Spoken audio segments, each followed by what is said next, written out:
have to show y'all the reaction from me eating this doggone sweet potato, because I took a bite and I was literally in heaven.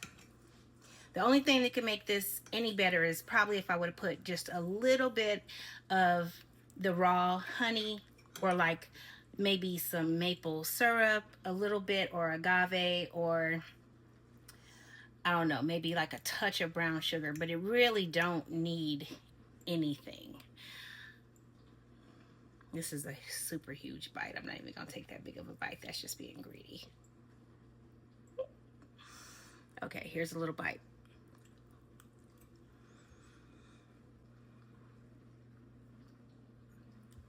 I am seriously not over exaggerating.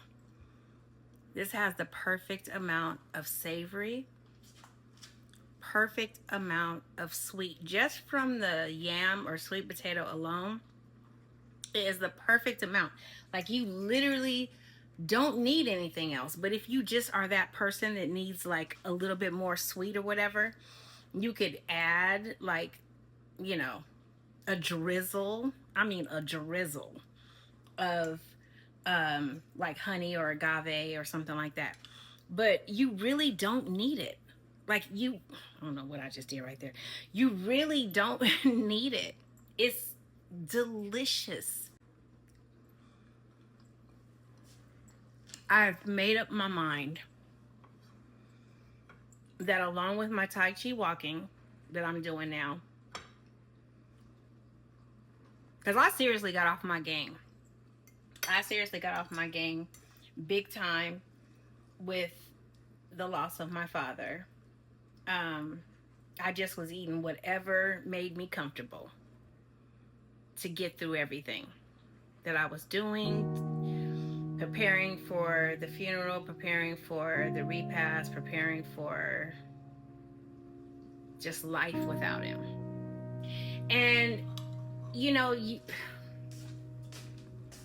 never know, you never realize how close you are to somebody until they're not here anymore. I guess that's the only way I can describe my feeling without my dad. I didn't realize how it was going to really affect me. And it's affecting me more than I thought it was going to affect me. Like, I'm really close with my mom. Really close with my mom. I don't even think she realizes how close I feel with her. But with my dad, I felt like I was closer to him when I was younger. I don't even know how I got on this, but I felt like I was closer to my dad when I was younger. I guess God has opened up my heart to realize that honestly, there was a closeness that I didn't even realize how close I was to him, or how close my feelings were for him, I guess, or how close my love, or how strong my love was for my dad. Because now that he's no longer here, there's so many things that I want to say, or what I feel like I should say, and everything that. So, I don't even know why I started talking about that. I honestly don't even know why I started talking about that. But, okay, I just let the dogs out. And I had to go back and replay what I just recorded to realize why I got on that about when I started talking about my dad. And I realized that it was because I was saying that I got off my game with the workout routine and my eating and everything got all wicky-wacky when my father passed away. And that's how I started talking about that. So when my dad passed away, I was doing a lot preparing for the memorial, preparing for the repast. A lot of family and friends and everyone was coming to help, and they were being very supportive and everything. But you know, in that moment,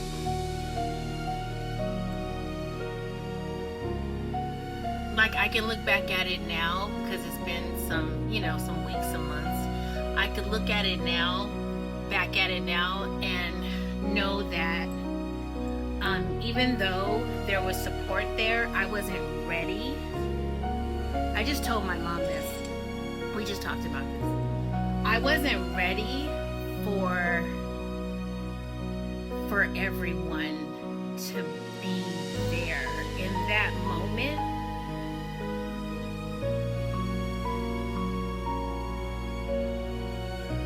I needed space. I needed the support. I don't know if you guys can understand. I needed the support, but I also needed to be alone. Because in that moment,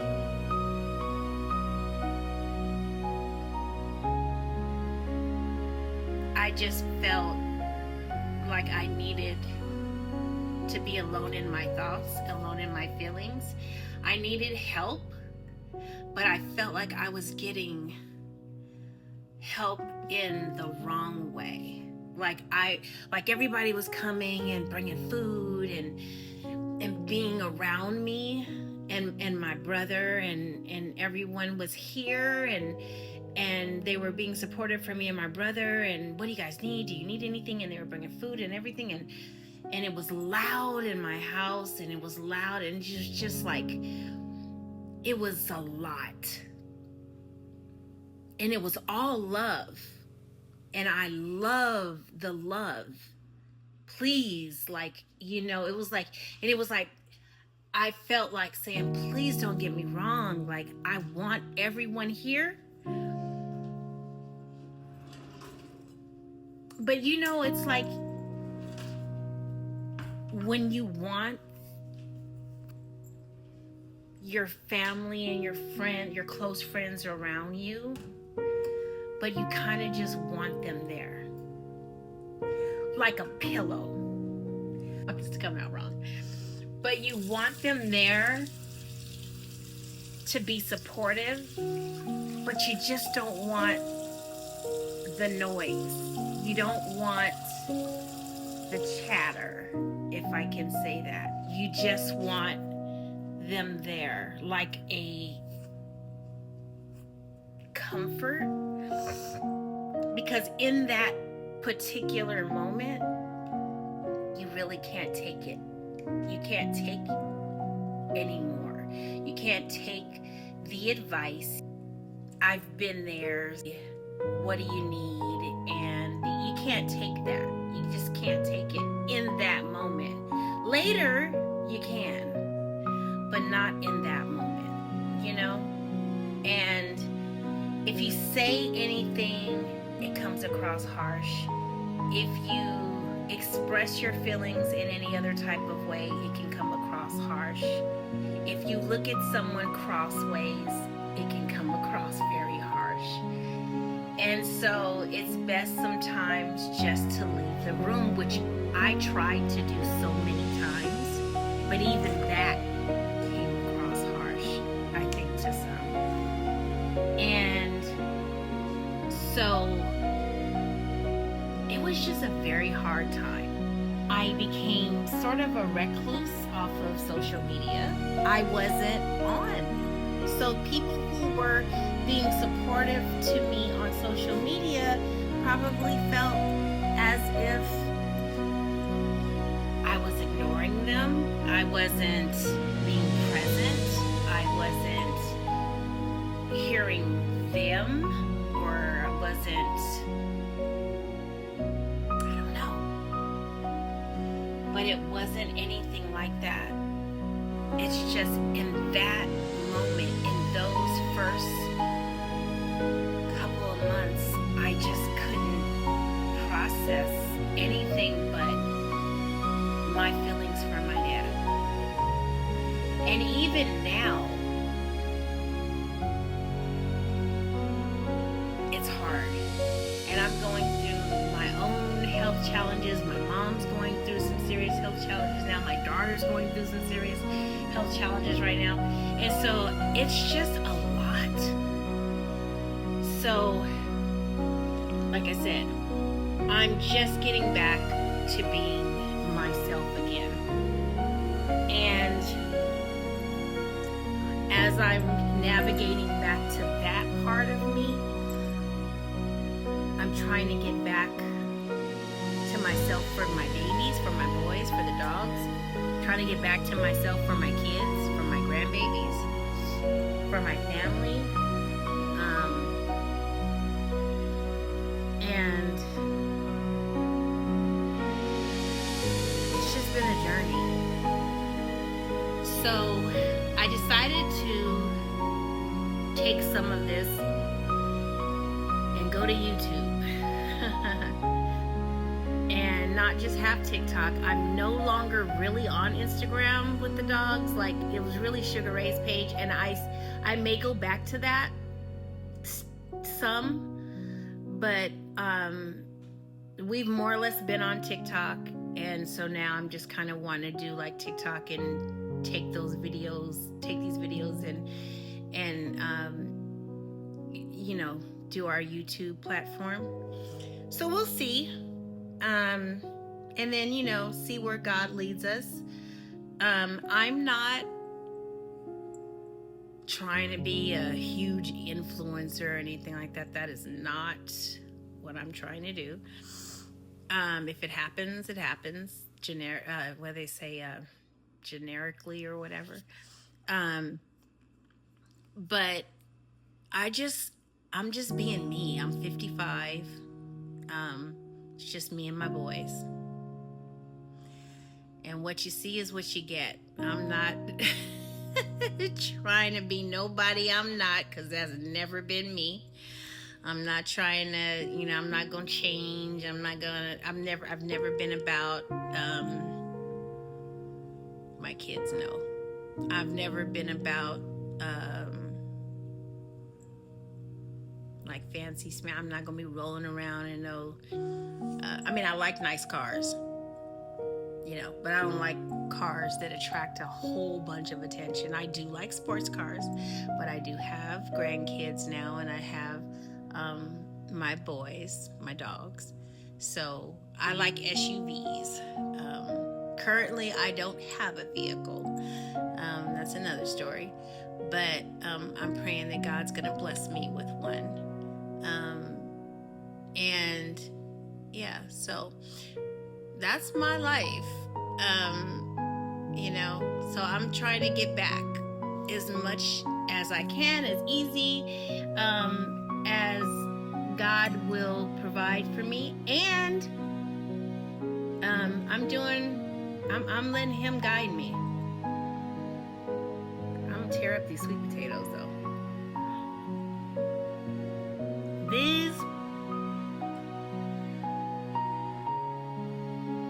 Mainly these eggs,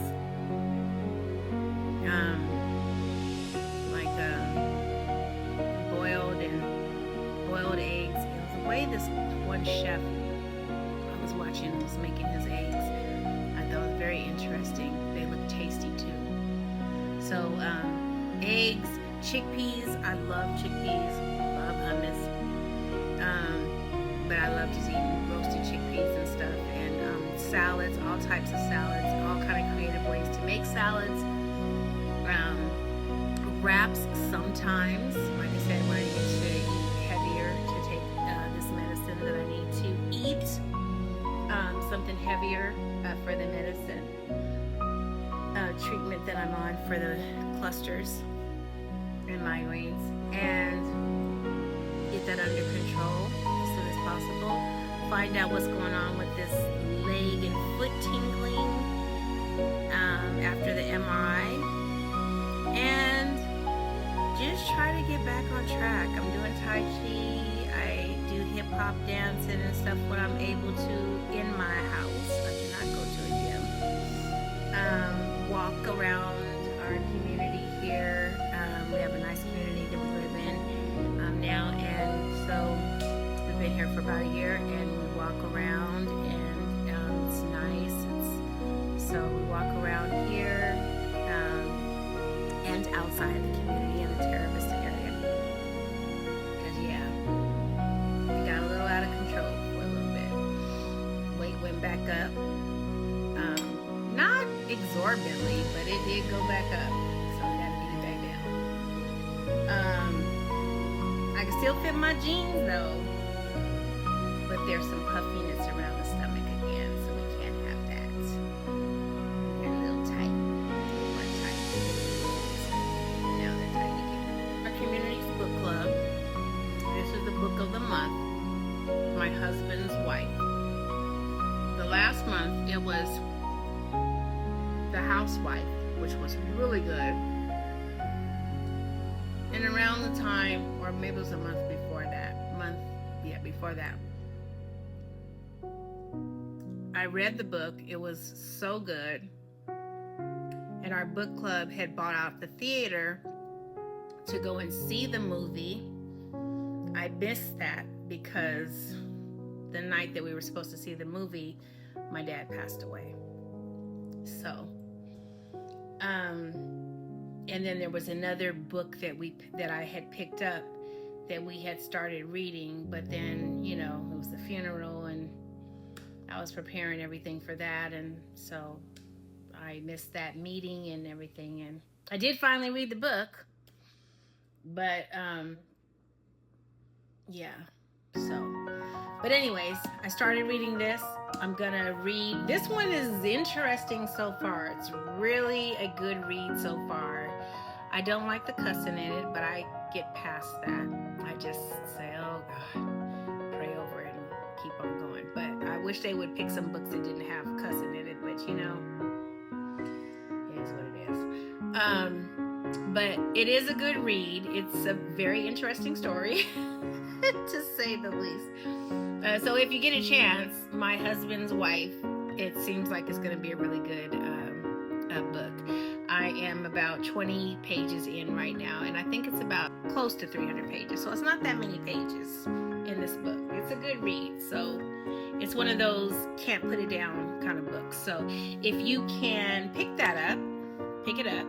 If you sign up early enough in the book club here, you get the book for free, which is a plus. And I always make sure when she sends that email out, if it's a book I want to dive into, I make sure I sign up quick so I can get my book for free. Anyway, all right, y'all. Till next time, if you like the content, comment if you wish, and subscribe. Share our channel. Let me see what the boys are out there doing. What y'all out here doing? What y'all out here doing? Who went boo-boo? I know Sunny went boo-boo earlier. Did you go boo-boo, Pops? You didn't go boo-boo yet? What you doing, Poppy Jr.? Give me your face. You got something on your face. Always eating something. You look like you done take some more pictures, son. You gonna sit up on your chair? Yeah. You gotta sit up on every chair. Shuggy. You don't want to sit up on a chair? Because every time I point at a chair, he comes and jumps in it. Shuggy, you want to come sit in the chair? Watch him come jump. You want to sit in the chair? Look.